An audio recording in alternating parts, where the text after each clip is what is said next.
કાંક આવી રીતનું પાણી આવતું હોય છે. જોઈ શકો છો આ કેનાલની અંદર મચ્છી હોય છે થોડા થોડા પાણીમાં. જો અહીંયા જો કવડું મછલું છે. જો તમે જો હવે ત્યાં ભટકાઈને જ અહીંયા આવે છે. આ પથ્થર એવો આવે ને કૌશિકભાઈ કે વાત પૂછવામાં તરત લાગી જાય 20 મિનિટે.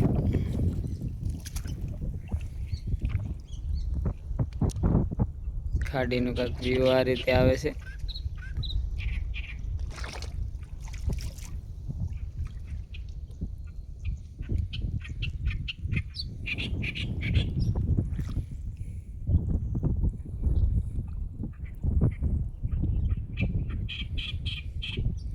આ અમારી કંડાળી છે.